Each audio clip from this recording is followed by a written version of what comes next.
Here we are 4 minutes later, but reading cables every day. How much time do you spend at the State Department? How much what? How much time?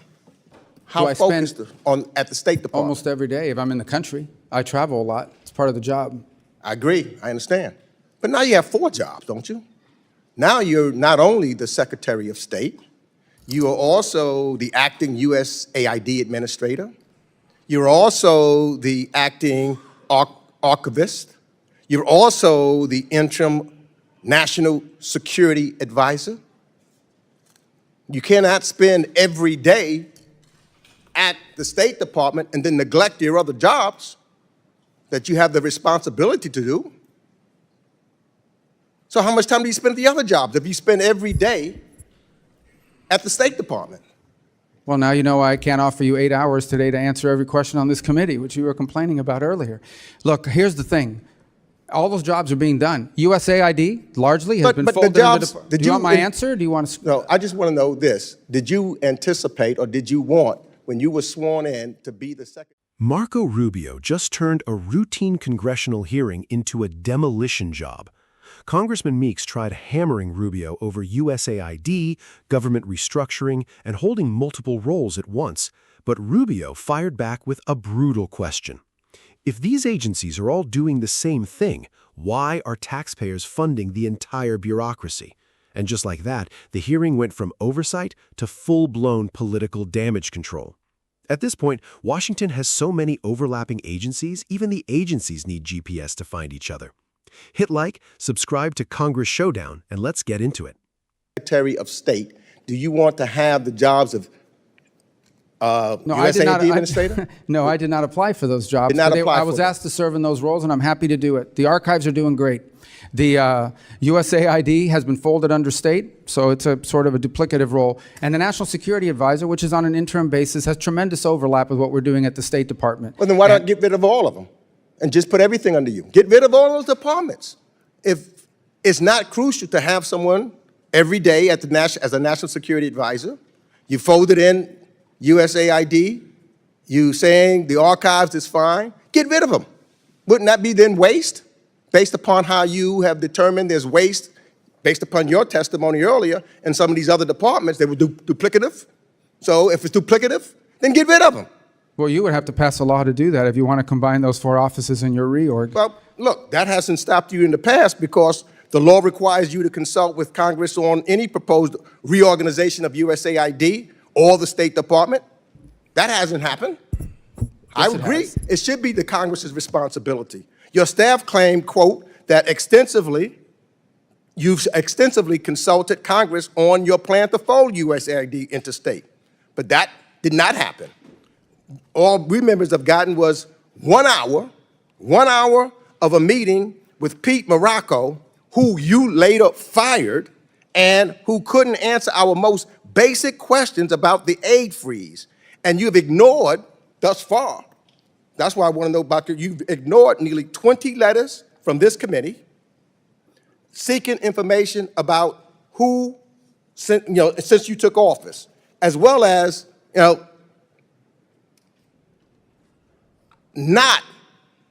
we spoke one time, but not consulting this committee at all. I don't call that extensive consultation. So you're right.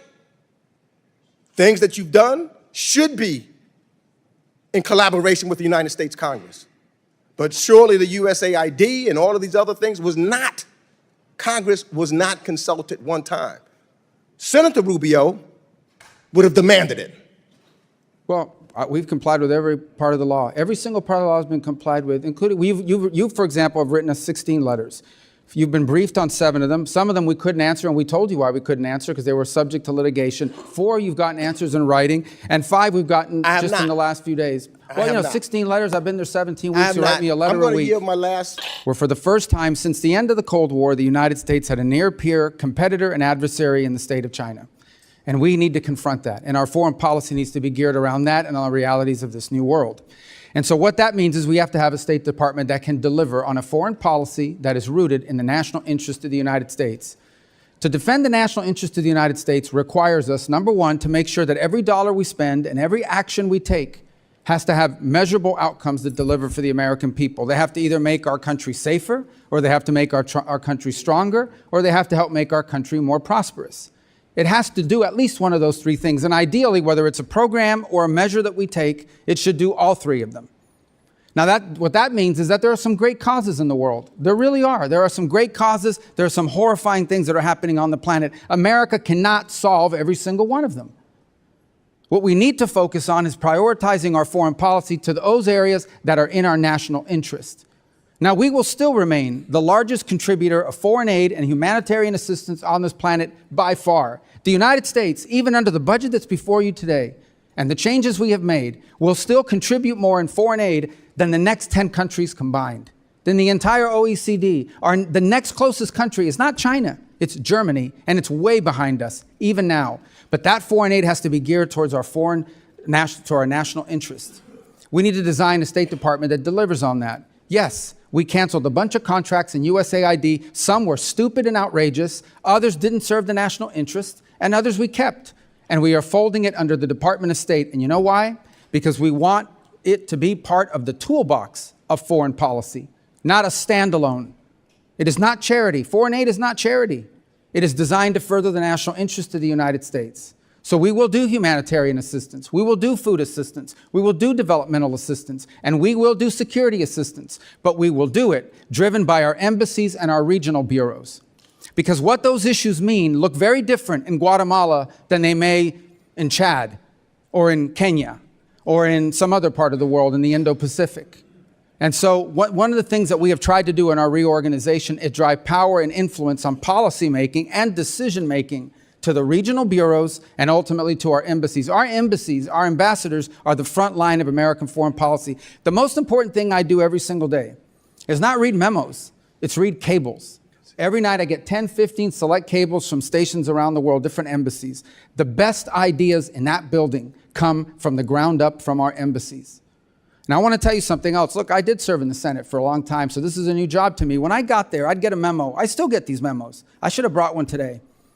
In order for an idea to reach me, a decision to reach the Secretary of State, some of these things have to be checked off by 40 people, 40 boxes. And if any one of these people has a question, they can hold it up before the idea even ever gets to me. Now, that sounds like a crazy thing to begin with. We can't afford it in the 21st century. We have to be able to move very quickly. And a case in point is what happened last week. Syria, under a new authority, granted people with some checkered background, is on the verge of collapse potentially. And if it collapses, it will devolve into civil war. And civil war will mean that it will become a playground for ISIS and other jihadists, not to mention Iranian influence coming back in. So there's no guarantee that by outreach and working with the transitional authority in Syria, things are going to work out. It may work out, it may not work out. But if we don't reach out and try, it's guaranteed to not work out. And so we had to move very quickly to action that. If we had not done sanctions relief last week, and now the EU has followed suit, then our partners in the region could not have provided donor dollars so that transitional authority could try to stabilize its governance of the country. That place could have collapsed within weeks and become an ISIS playground once again. There is no way that a traditional system could have delivered on that. It would have gone to the interagency. It would have gone to 6 to 9 months of debate. Any individual could have held it up with an information hold, and we never would have acted. We can't afford it. The world moves too quickly. And so we need to drive policy from the ground up, from our embassies and our regional bureaus, and that's what we're doing. And that's what we're doing. On the last point I would make about foreign aid has to be part of our portfolio, part of what we do, and it has to be consistent with our agenda in any region of the world or any country. And oftentimes you will find, and maybe some of you have found when you travel, you go talk to an ambassador and they will tell you what USAID was pushing and what they are pushing in the country are not just different, they're in contradiction. And in many cases, USAID programs were undermining the mission of the embassy. That's a fact, and I heard that over and over again. I've heard it in the Caribbean basin, and I've heard it in other parts of the world. I am not the first Secretary of State that wanted USAID and foreign aid to be under the Department of State. I'm just the first that's been able to do it. And I'm glad we've done it, and it will deliver better foreign policy and, frankly, more accountability and more oversight opportunities for your committee down the road. Thank you. So here's what was really happening during this exchange. Meeks was basically questioning how Rubio could realistically handle all these positions at once. Secretary of State alone is a massive job. Constant travel, international negotiations, intelligence briefings, crisis management, you name it. Now add acting USAID administrator, interim national security advisor, and archivist responsibilities on top of that, and people naturally start asking, wait, how is one person supposed to manage all this? Fair question. But Rubio's response was interesting because instead of backing away from it, he leaned directly into the argument. He basically said, maybe the reason one person can handle multiple roles is because these agencies overlap way more than they should. And honestly, that's where the hearing really shifted.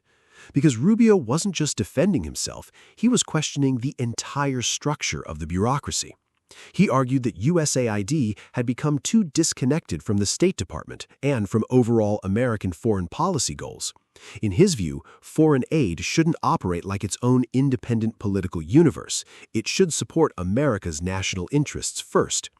Now, whether people agree with that or not, you can immediately see why this became such a heated debate. Because once you start talking about consolidating agencies, reducing bureaucracy, and restructuring foreign aid programs, wow, people in Washington get nervous fast. What really stood out to me here was how Rubio kept bringing the conversation back to efficiency and accountability. He described how decisions inside the State Department can get buried under layers and layers of approvals. One document gets reviewed by dozens of people before it even reaches the Secretary of State. Seriously, he said some decisions have to pass through something like 40 different boxes before action can happen. 40. At that point, the paperwork has its own foreign policy. But his larger point actually makes sense. The world moves fast now. China is moving aggressively around the globe. Regional conflicts can explode overnight. Terror groups adapt quickly. Technology moves instantly.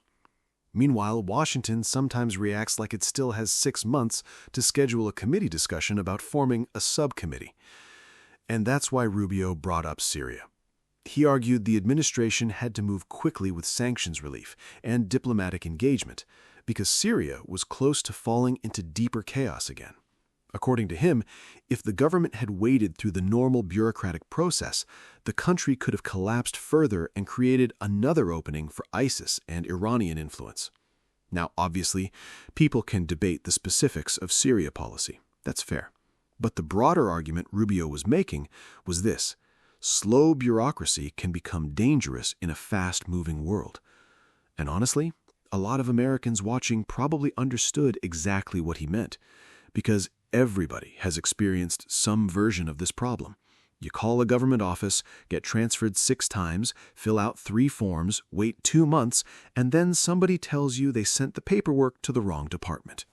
That frustration is basically what Rubio was describing, but on an international level. Now, on the other side, Meeks focused heavily on congressional oversight. He argued Congress wasn't properly consulted about reorganizing USAID and folding it deeper into the State Department. And to be fair, that concern matters too. Congress absolutely has oversight authority. That's part of the constitutional system. The executive branch isn't supposed to completely bypass lawmakers whenever it wants to restructure major government functions. So this became a clash between 2 different concerns. One side saying, you're moving too fast and ignoring oversight. The other side saying, if we move any slower, nothing gets done. And honestly, that tension probably explains half of Washington right now. But Rubio really changed the energy in the room when he started talking about China. He said every dollar America spends overseas should accomplish at least one thing: make America safer, make America stronger, or make America more prosperous. Simple. Direct. And that message is probably going to connect with a lot of voters, because many Americans are exhausted watching Washington spend billions overseas while constantly saying there's not enough money for problems at home. Again, this wasn't just a debate about job titles. This was a much bigger fight over what America's foreign policy should actually prioritize and who gets to control it. If you're enjoying this breakdown, hit subscribe to Congress Showdown, because these hearings are starting to reveal way more than the headlines ever show.